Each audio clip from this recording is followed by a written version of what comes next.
how could you be destroyed being the member of the NATO?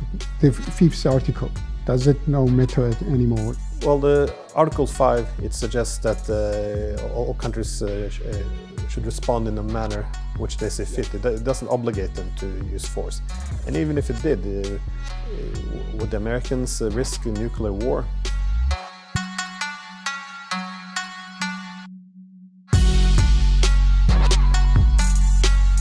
Professor Diesen, thank you so much for being with us, for your time, and for your visiting this country. Welcome to Georgia, welcome to Diesen in this very particular and special event, this Forum of the Global Affairs, and for your inputs on this forum.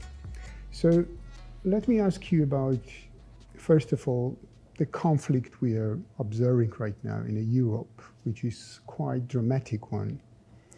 And recently, I'd like to ask you about what is your feelings, how much we are really next to resolution of the conflict now, since we have the negotiations, since we have this kind of the Trump's involvement, his more kind of realistic approaches regarding this conflict, I'd say so. But on the other hand, we have the increase of tensions between the parties of the conflict. For the very important was this kind of the attack on the Russian strategic aircrafts. What do you think? Are we next to the new phase of the conflict, even the nuclear phase of the conflict, or we are closer to the resolution of the conflict? Well, I tend to be pessimistic because the problem is we're having negotiations between Russia and Ukraine, but I don't think that this is primarily a conflict between Russia and Ukraine. I think this is a conflict between NATO and Russia, which is playing out in Ukraine. So the Ukrainians, as all sides are recognizing, are being used now as proxies. So in my opinion, the source of the conflict is the lack of a common European security architecture. So simply put, in the 90s, after we had agreed to have an inclusive security institution, we saw that the Russians were very weak. So we changed the format for European security. So instead of having inclusive, we decided let's have an institution based on collective hegemony. That is, NATO would expand and dominate, and everyone should become part of it except for Russia, so they can be held weak. The problem with this, as many recognized in the 90s, you revive the logic of the Cold War. So you belong to one bloc or the other. This is very dangerous for countries if you're Ukraine, Moldova, Georgia, because you're on the dividing line. We say you either have to belong to East or West, and internally within society they're being ripped apart because they're being pulled in different directions. And so this is the main problem. Now, in these negotiations, I would like to see NATO and Russia negotiate as well. If we don't have that dimension, it's going to be very difficult to address the underlying causes of this war. So, and I don't see anyone being willing to do it. So there's this constant escalation. Keep in mind that when the Russians invaded 3+ years ago, it was said, it's not being considered to even send regular tanks, the Abrams and all, because it would be too much of an escalation. Joe Biden said we can't send F-16s because this would mean World War III. Look where we are today. All of these things are being sent. It's a war being run primarily by NATO, offering the logistics, the intelligence, targeting data, and the weapons. But now we see attacks on Russia's nuclear forces. It's nuclear deterrent. And what is the reaction in the West? Is anyone worried? No, they're applauding it. They're celebrating it. Like this is a good thing. So we're getting very close to a massive disaster. And there's something very disturbing that we don't recognize this. I think the root of the problem is no one can recognize that this is very provocative because if you say that you might provoke Russia, then they say, oh, you're pro-Russian, we can't listen to you. So only the people are for war and escalation are allowed to be heard. And this is a huge, huge problem. As you say, it was from the very beginning, it was kind of that we have not to send the F-16s and long-range missiles and et cetera, et cetera. So, and now we are facing that this kind of the so-called red lines are blurred. We can't even manage where they are, where the where the line has crossed, as you said about the nuclear aircrafts are bombed and etc. So what does that means for the global security when we have now the strong lines not to cross from the both of the sides? Well, I think the problem is we cancelled all the former rules of proxy war, and the unofficial rules, they're all gone, and we haven't really established them. And the problem is then for both sides is that they have to use a lot of military force in order to create some new rules for proxy war. So keep in mind that in 2014, when the Ukrainian government was toppled with support of NATO countries, on the first day after the coup, this is when the Americans, has been recognized, began to, let's say, hijack Ukrainian intelligence services. They set up a partnership the day after the coup. The Americans also recognized they had to rebuild it from scratch because the former intelligence services were seen as too pro-Russian or friendly to Russia. So they began to build up Ukraine as a proxy. They built up the intelligence services, they built up the military as an ally against Russia. And the problem here is now that there's this war being fought, when does it stop being a war between Russia and Ukraine, and when is it a war between NATO and Russia? Because what we learned from all reports now is that the war has largely been run by America out of Germany. They contributed to sabotage peace agreements because, in their words, they had an opportunity to fight Russia using the Ukrainians. And also, when is it an American attack? Because we learned not only as everything from the logistics to the weapons to the intelligence and targeting the Americans, but now we're having long-range missiles as well. What we learned from these are they have to be operated by Americans, which means that the Ukrainians aren't even involved anymore. Well, what are the Ukrainians doing? Everything is now the US, so the Americans are attacking Russia. And meanwhile, you have people like Trump saying, well, this is not our war. It's Biden's war, and we're trying to finish it. They pretend to be a mediator.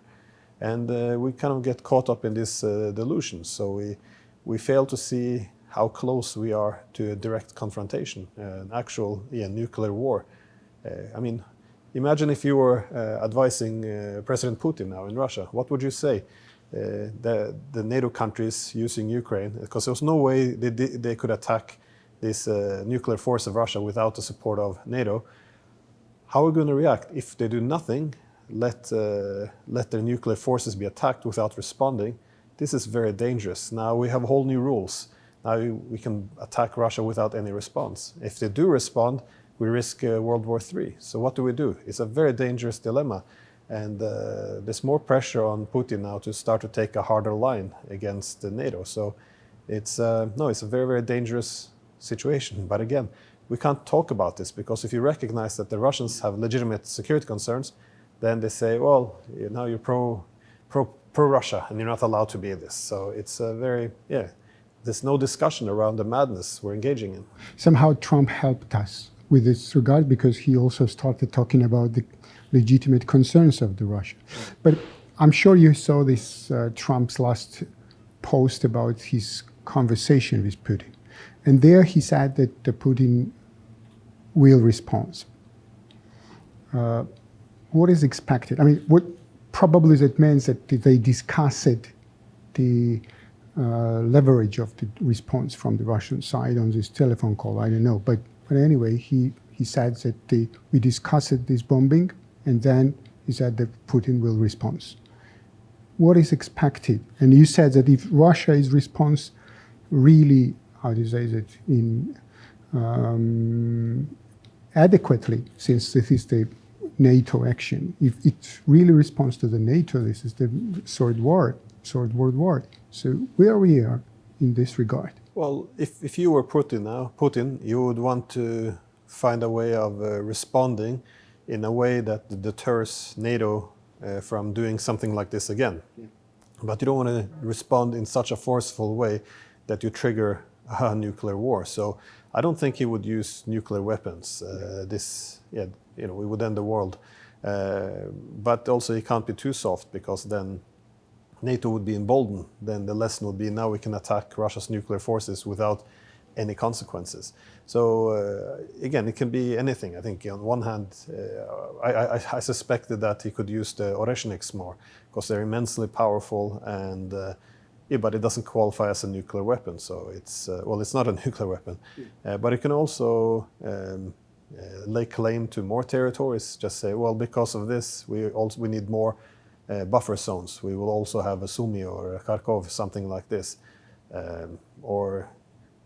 Again, it depends to be seen, but it might be he doesn't respond at all, but there's a huge amount of pressure on him. We often tell each other in the West that, Putin's a dictator, but this is self-delusion, because if he's a dictator, he can do whatever he wants. He can't do what he wants. There's a political class there, and there's a lot of pressure on him. If he doesn't respond, the pressure becomes overwhelming. A dictator would have full control. He doesn't. He has to bow to pressure at some point. So I think, this is the direction we're going. But exactly what he will do, it will only be speculation. But again, enough to deter, but not so much that it trigger a new world war. Again, these aircrafts were on the surface because of the START Treaty. Yeah. And the START Treaty should be kind of, it comes to its end the next year. And also, this was kind of the very fragile treaty recently. What we have in terms of the nuclear proliferation, nuclear safety, nuclear security, after that actions? Yeah, this is a problem, because a key part of nuclear security is to have transparency. So if you can see where each other's nuclear bombers are, there won't be any surprise attacks. So you can park them in the open, and this makes the world a lot safer. Now, once this is taken advantage of, if we see the Russian nuclear bombers parked outside and we see an opportunity to attack them with the drones, well, what will the Russians have to do? They will have to start to park them underground, they have to cover them up. This is not good for nuclear transparency. So then both sides will be a bit more careful, they're distrusting, they won't know where the other side, what they might do. So overall, this is a huge loss. It's disastrous. And this is why it's so concerning that there's no critical view of this. Why are politicians and journalists celebrating this? This is, it's just, everything is so simple and mindless. It's just, it's bad for them, that means it's good for us. But that's not how international security works. If something is bad for Russia, doesn't mean that it's good for us. It means that a security competition is intensifying. And they will respond in a way which is bad for our security, and then it goes back and forth. So, it's very mature and very dangerous.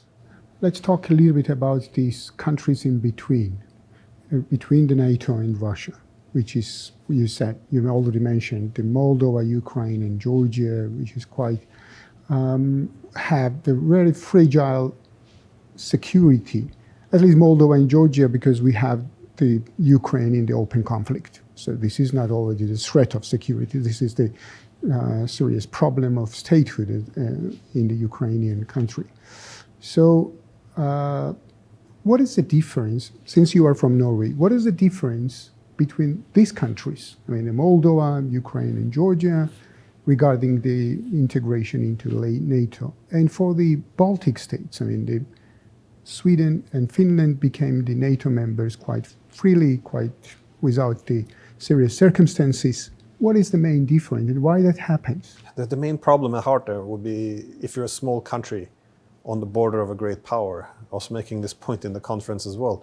You will likely be exposed and be vulnerable. So if you're on a small country on the border of Russia or the United States, throughout history you probably had your sovereignty undermined, stepped on many times, and this is a vulnerability. The problem is what can be done, because if the instinct is to, let's invite another great power here and they will keep us safe, yes, that's true to a certain point, but that doesn't recognize that there's a security competition. Let's say the United States positions itself in Georgia. It's not only here to help protect people, it has other objectives too. It wants to weaken the Russians. So now suddenly it becomes an existential threat to Russia, and Russia has to respond. So it's going to end up very, very bad for a country like Georgia. much like in Cuba. Yeah. Cuba has reasons to be concerned about America, but if you put Russian missiles there, the Americans will destroy them, same as if they would do it in Mexico. So this limits what you can do. So you have to recognize the security competition and why there's not really that many good solutions. I always made a point that countries like Ukraine, their main goal should have been to diversify economic ties. Don't be too dependent only on Russia, because then the Russians will have too much influence here. But also don't make yourself a front line. So try to trade with as many great powers as possible to avoid becoming a vassal and excessively dependent. And you want to have a balance between deterring but also reassuring. So, for example, in Scandinavia, historically, through the Cold War, they followed this principle. Like Norway was part of NATO from the beginning, but it was they called it NATO light. That is, they wouldn't have any foreign troops on their soil. They didn't want the Americans too far up the north, close to the Russian borders. So again, to reassure the Soviets without, so deterring without provoking. This was the main goal, and this is a very difficult balance.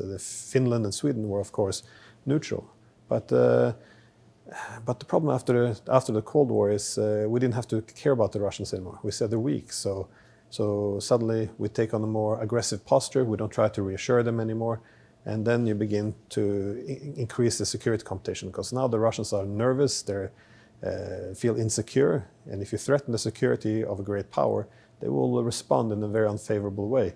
So, but again, our main thought is it doesn't matter what they think. We have America behind us. But there's a multipolar world now. The Americans will slowly take their less and less resources and they will focus them in other places of the world. So we put ourselves in the front line. So there's not that many differences. I think the Scandinavian countries, much like the Baltic countries, we're setting ourselves up for becoming new Ukraines. We will, if we continue this path, over time, we will also be destroyed. You can't continue this path. How could you be destroyed being the member of the NATO? Well, it's if NATO is the United States. So, I mean, the fifth article, does it no matter anymore?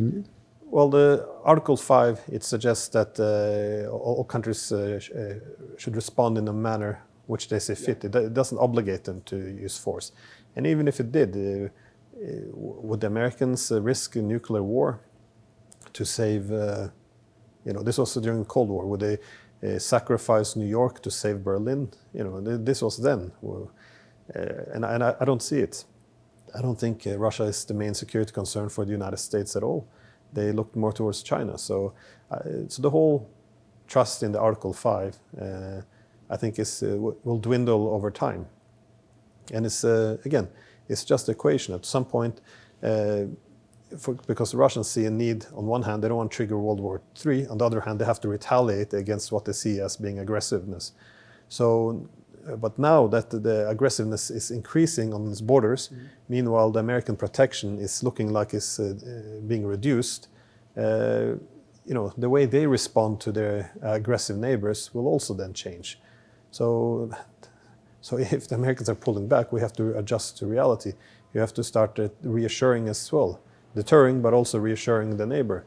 In the absence of this, I see only destruction coming our way. When the Baltic states became the NATO member, this was still the unipolar moment. Yeah. And NATO was still on the upcline. So do you think that we, Georgians, Ukrainians, Moldovans, missed to realize that the unipolar moment has ended when we behave in the manner we behave?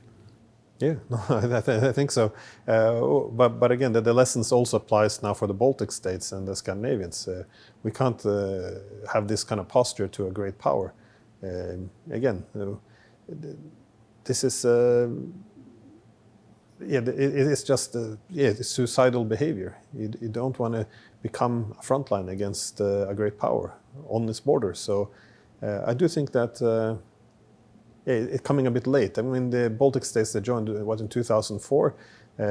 Russia was then still hopelessly weak. It began to recover a bit, had a few years to recover, but NATO was looking very strong, powerful, and this was one of the curses of NATO expansion. After the Cold War was over, there should have been more focus on overcoming some of the political and historical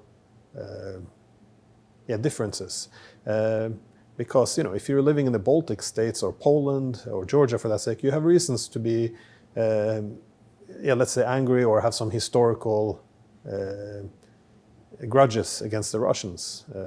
Surely if I was in Poland, I would want to be part of NATO too, given the history. So it is fully understandable. But we also have to recognize that in the international system with security competition, you do have to take into the consideration the security of your opponents. So instead of trying to fix Europe, overcome some of these problems, we take advantage of it. So if the Baltic states have historical grievances towards Russia, wonderful. Now we can make a front line out of them. Georgia has some problems with Russia, wonderful. Now we can start to put missiles and bases here, and we can use Georgia as a front line against the Russians. So I think this is the problem. We created, in an alliance system, peacetime alliance, there's no incentives for overcoming our historical problems. Instead, we take advantage of them to rebuild new power structures. So I think the bloc politics is our main enemy. So it's not whether or not America's bad or Russia's bad, it's the security architecture. The zero-sum bloc politics, this is the cancer for Europe. This is what we should overcome. Not the whole idea that security, how do you get security? Is it from reducing security competition or destroying Russia as an enemy? I mean, sadly, we think it's the second, but it's not. We have to reduce the security competition. I would like to ask you about Russia itself. I mean, a lot of people say that Russia, the West lost its moment when Russia upclimbed, when Russia increased its power, because West controlled Russia in the 90s, especially the US. Is it right that does Western powers lost their control inside Russia in 20s, and they missed this kind of momentum of uprising of Russia, or it was unavoidable, that Russia's comeback was unavoidable? Well, what do you think about it? Nothing is unavoidable. If you saw what happened in the 90s, Russia began to have this disaster privatization, yes, which ended up as gangster capitalism. Yeah. All the money ended up in the hands of a few oligarchs. Those oligarchs moved to London or the United States, and the Russians began to see this as a security concern because the oligarchs controlled, the business, media. They took more and more influence over politics, and these oligarchs were tied very close to the West, so they looked like they could begin to be run like a colony. This was one of the things that made Putin famous or popular. He went after the oligarchs, and he said, anyone who interferes in politics will be held accountable for their crimes in the 90s, and all the oligarchs had crimes. And an unfortunate consequence was that all the oligarchs who support Putin, they kept in place, while the ones who went against him, they were removed. So I think most Russians would have preferred if they took all the oligarchs away, and instead of only the ones who opposed him. But but I think this is where the West kind of lost some control, because they nationalized a lot of the resources, natural resources, which were supposed to be the source of influence in Russia, effectively Putin had a different approach to the West. He still wanted to integrate into a common Europe, but Yeltsin said, we will do unilateral concessions, so we will integrate into the West on the West's conditions.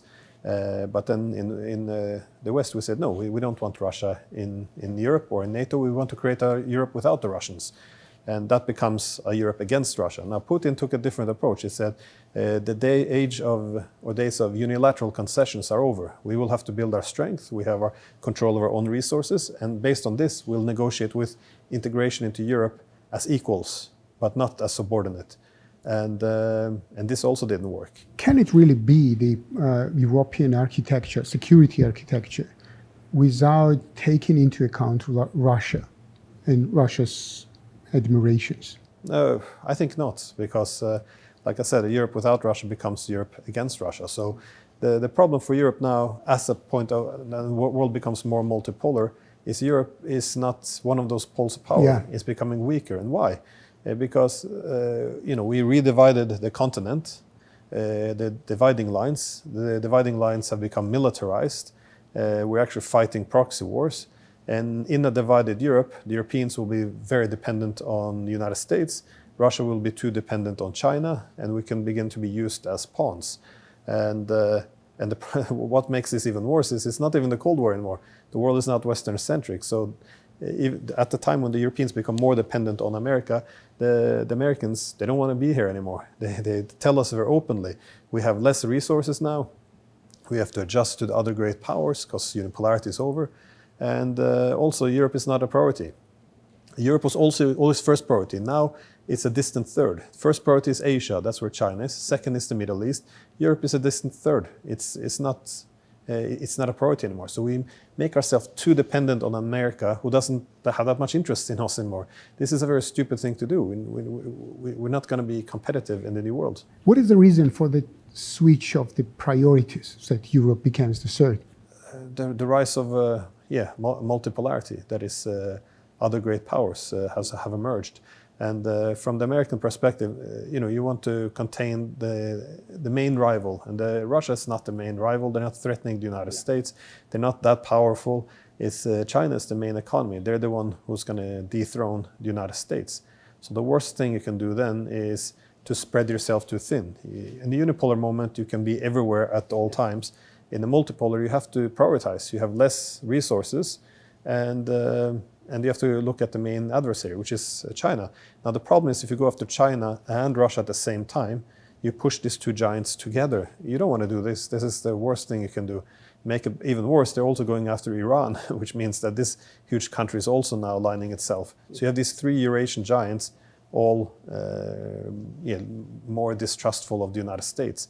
And of course, even friends of America, be it countries like India, they're also seeing now the United States, because they're more desperate in the multipolar system, they have to use economic instruments for sanctions, trying to sabotage China, Russia. So they don't trust the American-led economic system either. So if you're India, maybe you love America, but you can't trust that it's reliable, that you have to ask the Americans for permission if you want to buy Chinese technology. You have to ask the Americans for permission if you want to buy Russian oil. They can't live in this world, so they also want to diversify away from the US. So I think these are the main things that are impacting the US. They have to set priorities. And it's the idea of putting all the resources in Europe, which is of declining relevance, which only alienates the Russians and push them to China, it doesn't make any sense. And so Trump, of course, is pushing this hard, but it's not all about Trump. Over time, the United States overall will have to gravitate in this direction. This is why it was Obama who said in 2016, we have to pivot to Asia. This is not a Trump idea. He just put it on steroids. Sometimes it is told that it is the main idea of Trump, to split the alliance of Russia and China. How much is it possible today, and what should US offer to Russia to split this alliance? I don't think you can split them because yes. I know some people in the US dreamt about this. Let's give an olive branch to Russia. The Russians will turn against the Chinese, which they secretly hate. The problem is the Russians don't hate the Chinese. Over the past years, America's been the leading country who tried to destroy Russia. China was the leading country who helped to save them. So they're not going to turn on China. Again, a lot of this is idea on the premise that the Russians still want to integrate with the West. But the problem is this process began under Peter the Great, 300 years looking to the West for modernization, for economic development. But now, for the first time, the leading economies are in the East. So Russia has abandoned this. They look more to East now for partnerships and developments. So they're not going to turn against the Chinese. But what is the Russian interest? They don't want too much dependence only on China, just like Georgia wouldn't want too much dependence on Russia as a more powerful country. So the secret to Russian security is to diversify. Yes, China is the most important partner, but also trade with India, Iran, Korea, ideally Europe and America too. But so the Russians do want to diversify. They don't want too much dependence on China. The United States doesn't want Russia to have too much dependence on China. So they want the same thing. But then you have to get rid of the sanction, and the Russians will naturally balance out their dependencies to also trade with other countries. They avoid excessive dependence on China. It's good for America, good for Russia. So they have common interests. All they have to do is stop this proxy war against the Russians, and more of their interests will harmonize. But an alliance against China, it's not going to happen now. And there is also in India. A lot of people in Russia have discussed so far that India is more natural partner for Russia than anyone else on the globe. India, eh? India. Yeah. How do you think about that? Is it really so? Because India is an emerging power.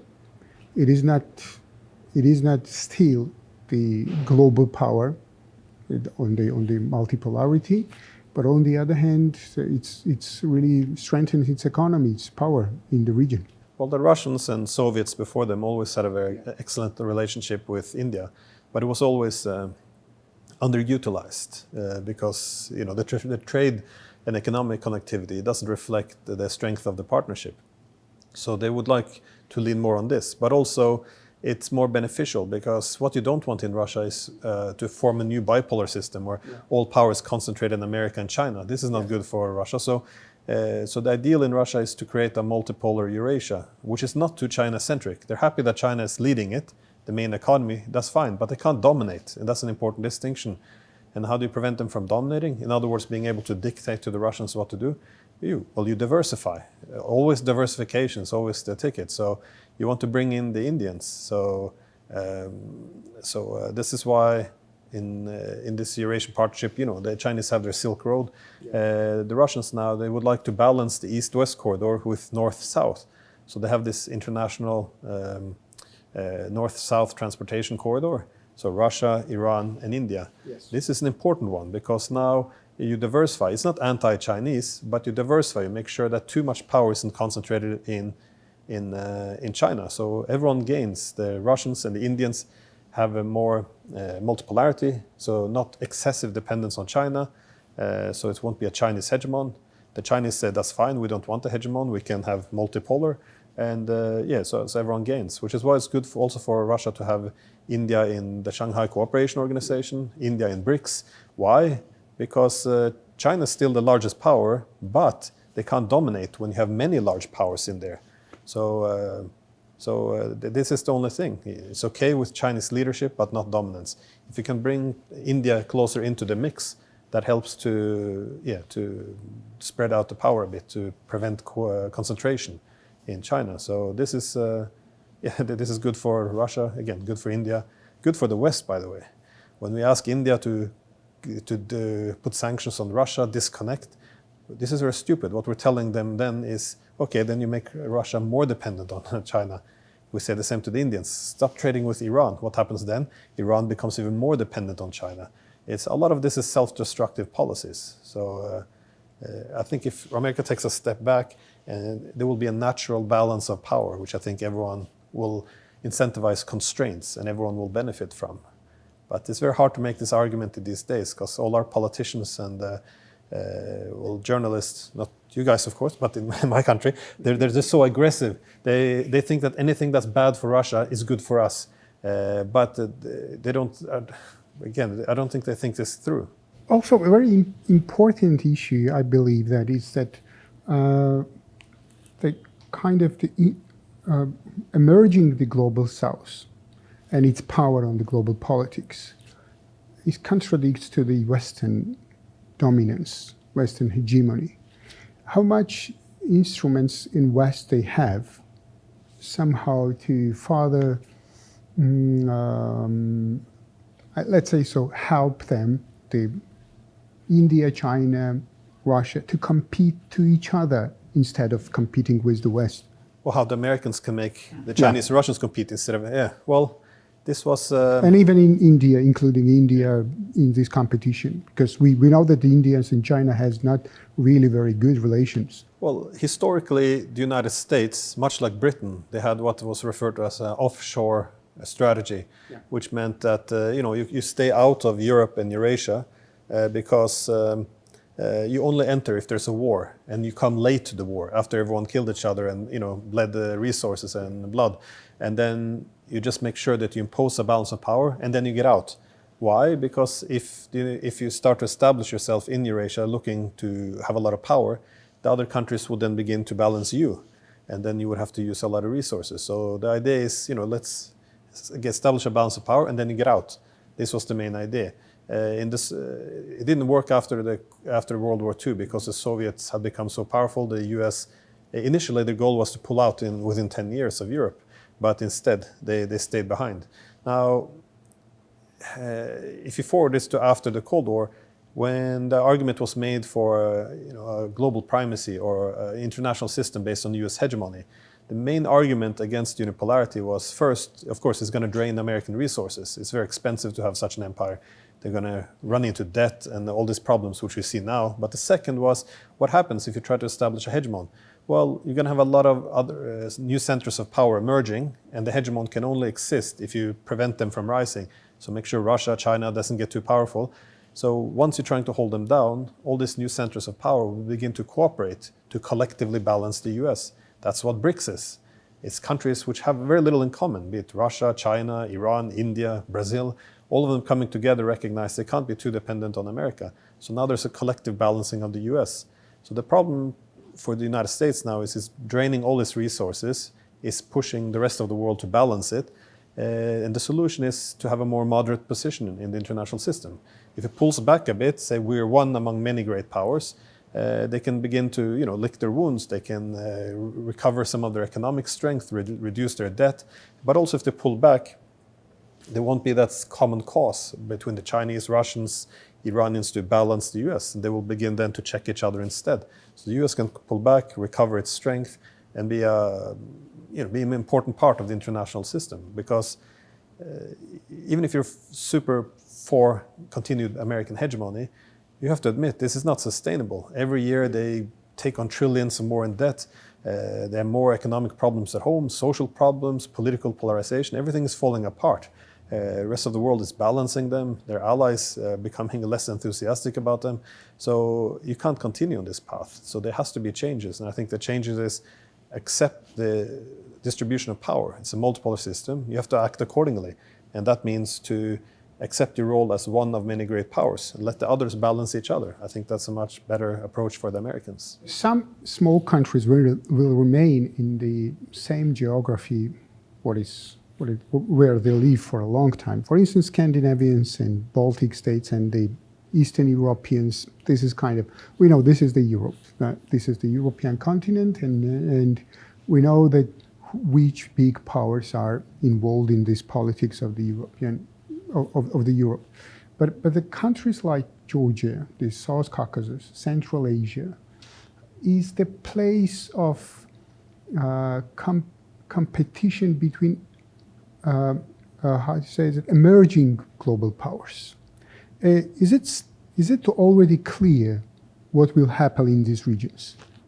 No, but it often a common rule is if you live in the neighborhood, you have more incentives to maintain the peace. So, for example, if you look at Ukraine, it costs very little for the United States to make it into a proxy and fight the Russians, and then they say, oh, now we have an Afghanistan in Europe, a place where we can drain the Russian resources.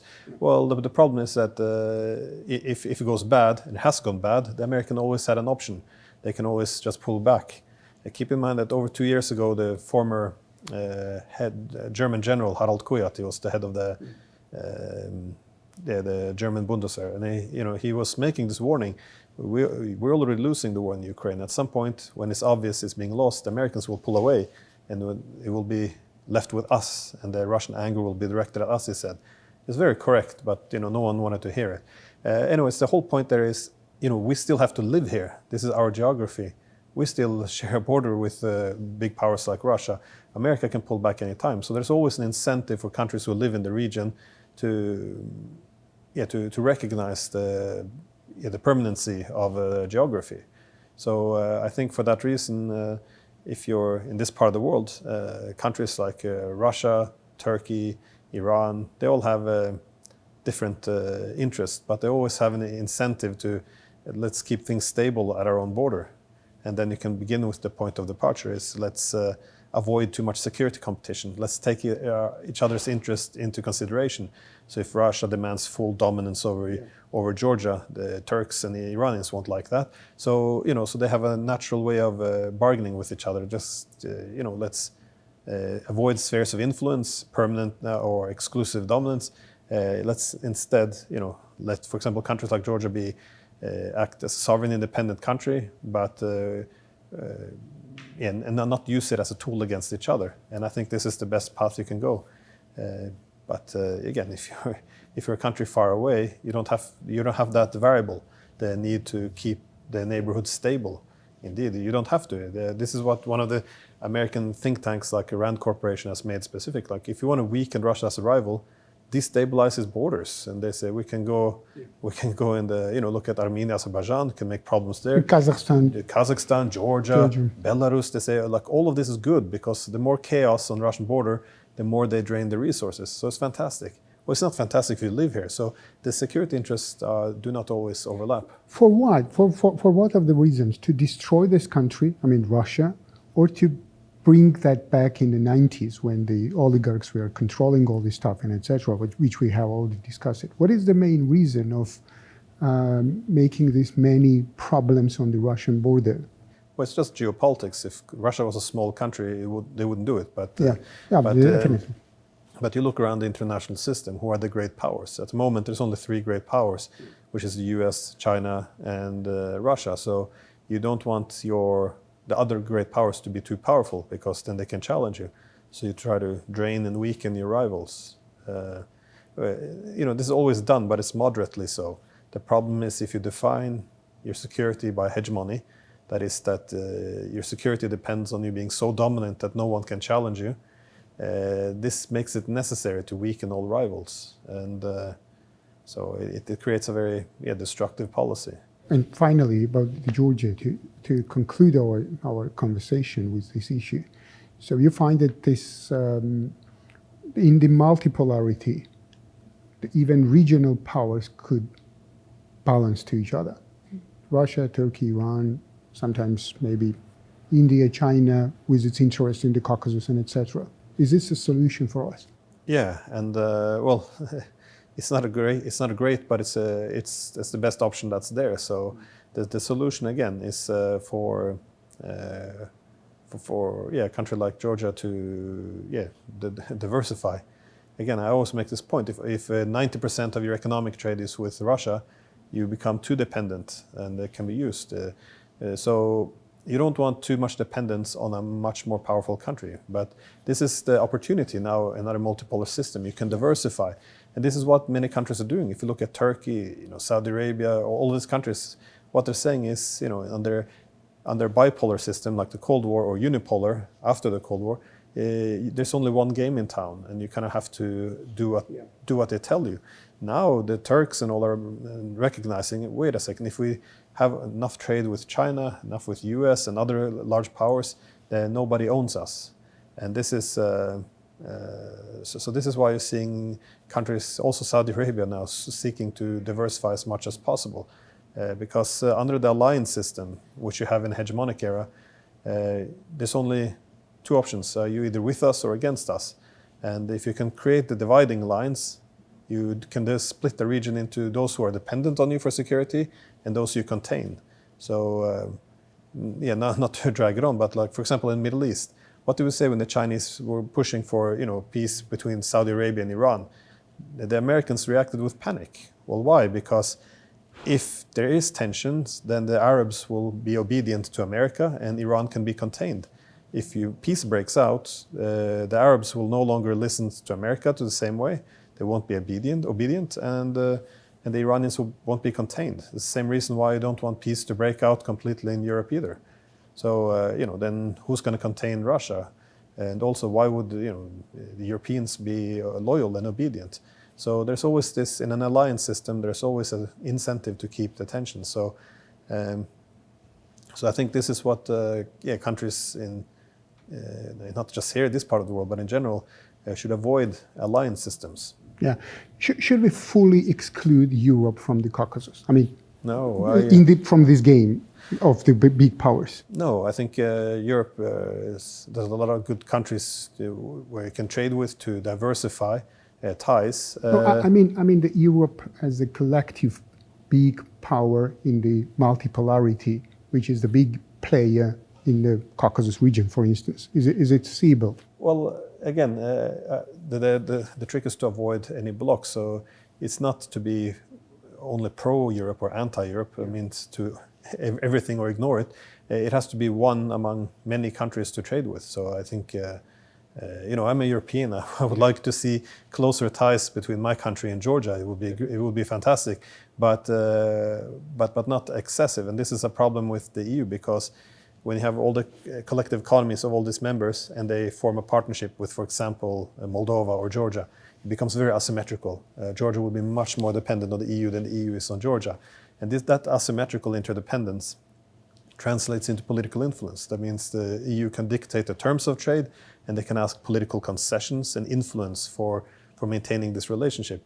So it doesn't mean you don't want the relationship, it just means you have to also have other partners. So don't become too dependent on a foreign power. So, I would be very happy to see better ties between Georgia and Europe. I just don't think Georgia should be a vassal.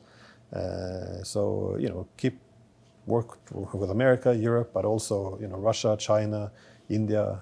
I think that's opportunity you see now in the multipolar system, because the curse of the unipolar was,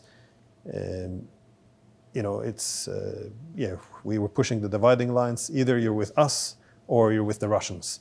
And that's what the rhetoric here as well is, what I understand. If they say, well, maybe we shouldn't be a front line against Russia, that would be bad.